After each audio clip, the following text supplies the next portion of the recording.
pada bulan Muharram ini adalah bulan yang sangat istimewa sebab banyak sekali terjadi peristiwa-peristiwa penting di masa lampau yang mana bisa kita contoh. Kita sebagai umat Nabi Muhammad SAW senantiasa selalu berusaha untuk berbuat baik. Salah satunya yaitu kita akan membagikan bubur suro kepada para pengurus dan lingkungan di sekitarnya.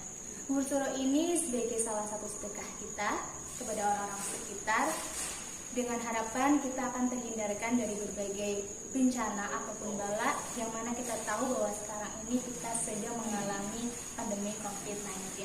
Oleh sebab itu, saksikanlah di channel YouTube kami. Jangan lupa like, subscribe, and comment. Wassalamualaikum warahmatullahi wabarakatuh. Asal-usul bubur suro telah menjadi tradisi yang cukup melekat pada umat Islam di tanah Jawa. Ini tak lain karena tradisi semacam ini telah turun-temurun diwariskan hingga saat ini. Keberadaannya pun menjadi salah satu kearifan lokal tersendiri bagi warga Indonesia, terutama masyarakat Pulau Jawa. Pada bulan Muharram ini, umat Islam berlomba-lomba membuat bubur suro untuk saling dibagikan kepada tetangga-tetangga sebagai ungkapan bentuk syukur serta sedekah pada bulan Muharram atau Asyura. Dalam sebuah hadis disebutkan, barang siapa berbuat memberi nafkah lebih kepada keluarganya di hari Asyura, maka Allah akan memberinya keleluasaan selama setahunnya.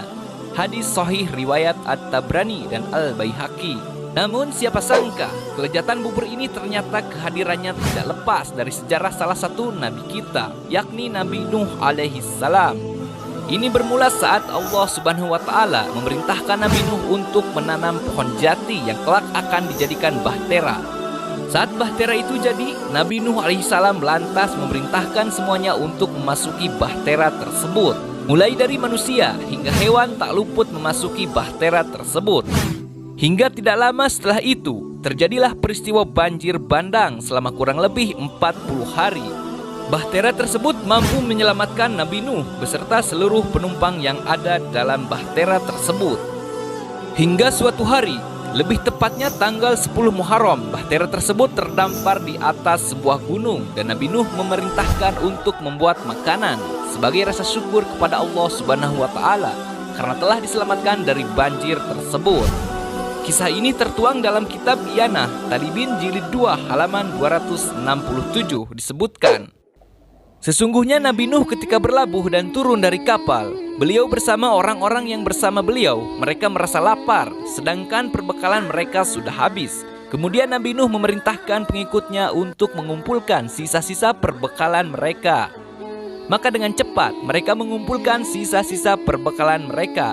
Ada yang membawa segenggam biji gandum, ada yang membawa biji adas, ada yang membawa biji kacang full, ada yang membawa biji himas atau kacang putih dan lain-lain. Sehingga terkumpul 7 macam biji-bijian. Peristiwa tersebut terjadi pada hari Asyura. Setelah itu Nabi Nuh membaca basmalah pada biji-bijian yang sudah terkumpul, lalu beliau memasaknya. Setelah matang, lalu mereka menyantapnya bersama-sama sehingga kenyang semuanya dengan berkahnya Nabi Nuh alaihi salam. Hal serupa juga terdapat dalam kitab Nihayatuz Zain karya As-Syeikh Imam Nawawi Banten. Dikisahkan ketika perahu Nabi Nuh terdampar di atas Gunung Zud di hari Asyura, beliau memerintahkan orang-orang yang berada di perahu untuk mengumpulkan apa yang tersisa dari perbekalan. Mari kumpulkan sisa-sisa bekal kalian. Lalu ada yang membawa kacang faul atau kacang kapri, ada yang membawa kedelai, ada yang beras, ada yang membawa jagung, ada yang membawa gandum. Lalu Nabi Nuh alaihissalam berkata, masak semuanya, kalian telah dianugerahi keselamatan oleh Allah Subhanahu wa taala. Itulah makanan yang pertama kali dibuat setelah banjir bah yang sangat fenomenal. Lalu menjadi tradisi umat Islam setiap tanggal 10 Muharram membuat hidangan dari biji-bijian atau yang lebih kita kenal dengan bubur suro.